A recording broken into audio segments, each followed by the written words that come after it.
Building confidence is not something that happens instantly. It is not a sudden shift or a one-time breakthrough. It is a gradual process that develops over time through repeated actions, experiences, and decisions. Confidence is something you construct slowly, layer by layer, until it becomes part of who you are. Confidence is earned, not given. And most people misunderstand this completely. They assume confidence comes from external validation. Praise from others, achievements, recognition, or moments of success. While these things may temporarily influence how someone feels, they are not the foundation of real confidence. Because true confidence does not come from the outside world. It comes from within. It is the deep internal belief that no matter what situation you face, no matter how difficult things become, you can rely on yourself to handle it, adapt, and move forward. And life will constantly test this belief. It will place pressure on you. It will create challenges. It will put you in situations where you are forced to see what you are truly capable of. In those moments, confidence either strengthens or breaks. There is no middle position. Over time, one thing becomes clear. Confidence is one of the most essential foundations of success in every area of life. Business, personal growth, relationships, or career. But not surface-level confidence. Not the kind that disappears after criticism or collapses after failure. We are talking about stable confidence, internal confidence.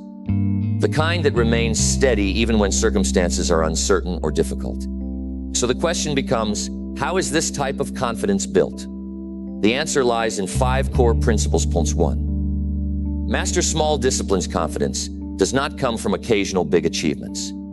It is built through small daily actions, repeated consistently until they become part of your identity. Most people overlook this. They focus on major goals and big outcomes, but ignore the small habits that actually shape who they are. Every time you make a promise to yourself and fail to follow through, you weaken your self-trust. Even if it is something small, it sends a message internally that your word is not reliable. And if you cannot trust yourself, confidence cannot exist, because confidence is self-trust in action. It is the belief that you will do what you say you will do, even when it is uncomfortable, even when it is inconvenient, even when no one is watching. Each small discipline you complete reinforces that trust. It proves to your mind that you are dependable. Over time, these small proofs stack together and build a strong internal foundation. You stop needing external validation because you have built internal evidence of reliability. But perfection is not required. You will make mistakes.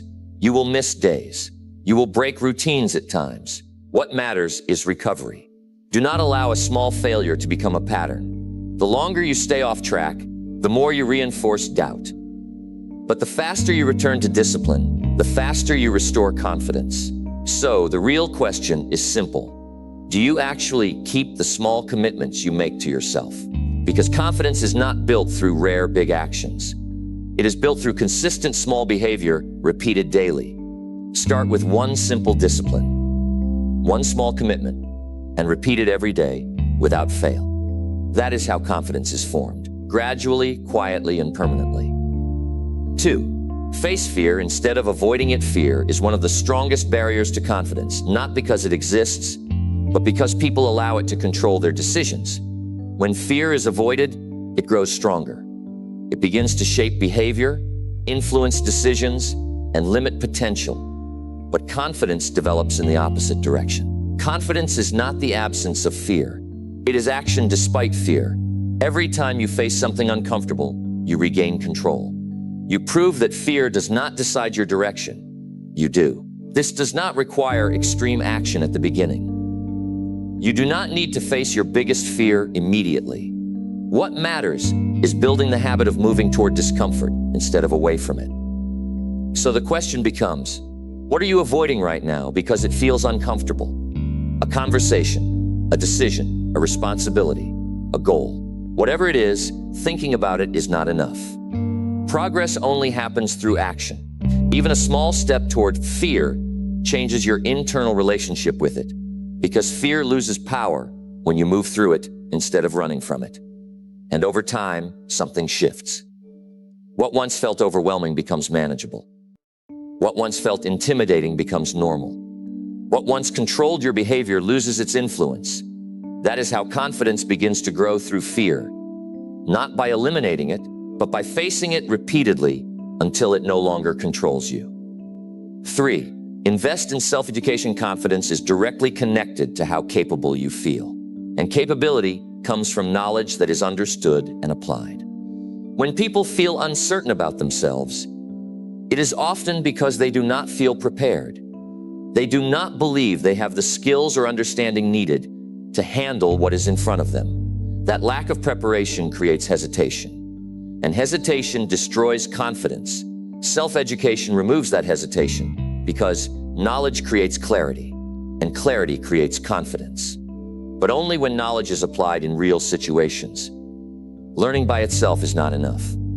You can consume information endlessly, but if it stays in your mind and never turns into action, it does not build confidence. Real confidence is created when learning becomes execution. When you learn something, apply it, and then see the result. That is when belief in yourself increases.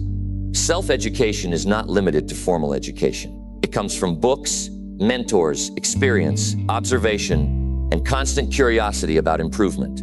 The key is consistency. You never reach a point where learning stops. The moment you stop learning, you stop growing. And when growth stops, confidence starts to stagnate. That is why the goal is continuous development. Always learning, always applying, always improving. Even one book, properly understood and applied, can shift your thinking and significantly increase your confidence. But only if it is used in action, because knowledge without application remains incomplete. Real transformation happens when knowledge becomes behavior. Point 4. Surround yourself with the right people. Your environment plays a major role in shaping your confidence. The people you spend time with influence how you think, how you act, and how you see yourself.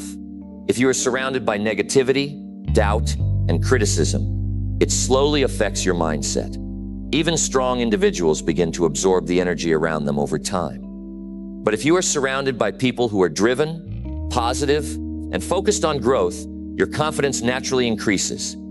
Because confidence is contagious, just like doubt is contagious. The people around you either strengthen your belief in yourself or slowly weaken it. That is why choosing your environment is not optional. It is essential. You do not need a large circle. You need the right circle. People who push you forward. People who expect more from you. People who challenge your limits instead of reinforcing your comfort zone. Because your environment quietly shapes your identity. And your identity determines your confidence. If your environment is weak, your confidence will struggle no matter how disciplined you try to be. But if your environment is strong, your confidence grows naturally as a result. That is why relationships matter deeply. They are not just social connections, they are developmental forces. The right people accelerate your growth. The wrong people slow it down. And being aware of that difference is critical if you want lasting confidence. Point 5. Understand failure as part of the process. Failure is often misunderstood. Most people see it as something that destroys confidence. But in reality, failure is one of the strongest builders of confidence when understood correctly. Because failure is not the opposite of success. It is part of it. Every successful person has failed many times. The difference is not that they avoided failure. It is that they did not allow failure to stop them. Failure is feedback. It shows what needs improvement, what needs adjustment, and what direction should be avoided in the future. But most people interpret failure emotionally instead of logically. They see it as a reflection of identity rather than a moment in the process. And that is where confidence gets damaged. Because if every failure feels personal, then every attempt becomes dangerous. And when everything feels dangerous, you stop taking action. But confidence grows when failure loses its emotional control over you.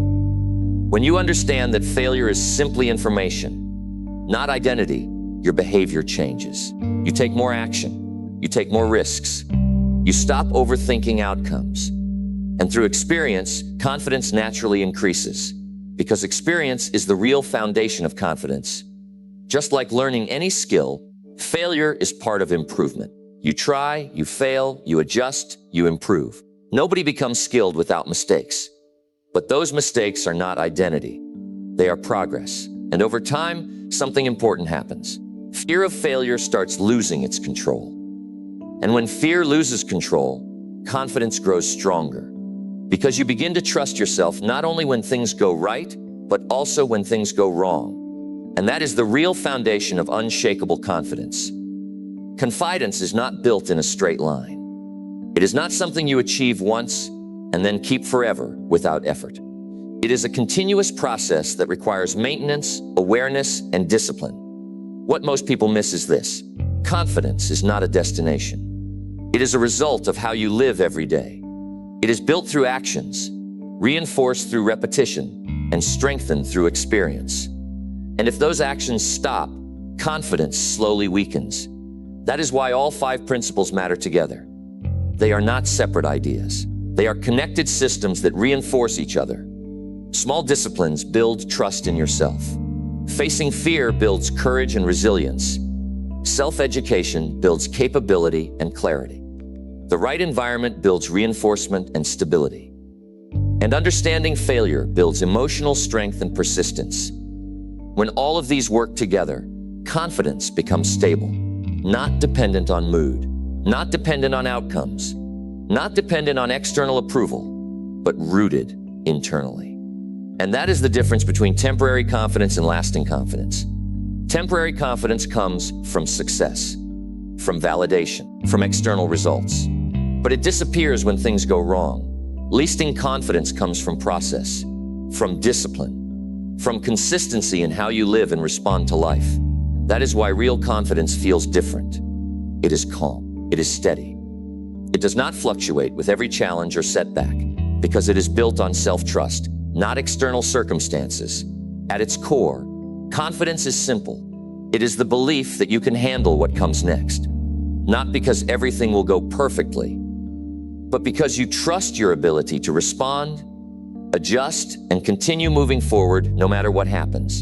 And once you develop that mindset, everything changes. You stop avoiding challenges. You stop fearing mistakes. You stop relying on external approval to feel secure in yourself. Instead, you begin to act with clarity and intention. You start building a life based on growth rather than fear. And slowly, confidence becomes part of your identity. Not something you try to have, but something you naturally operate from. Because at that point, you are no longer guessing whether you can handle life. You already know you can, not because you were told, not because you were praised, but because you have proven it to yourself repeatedly through experience. That is real confidence. And once you reach that level, you no longer need to chase it. You simply live it.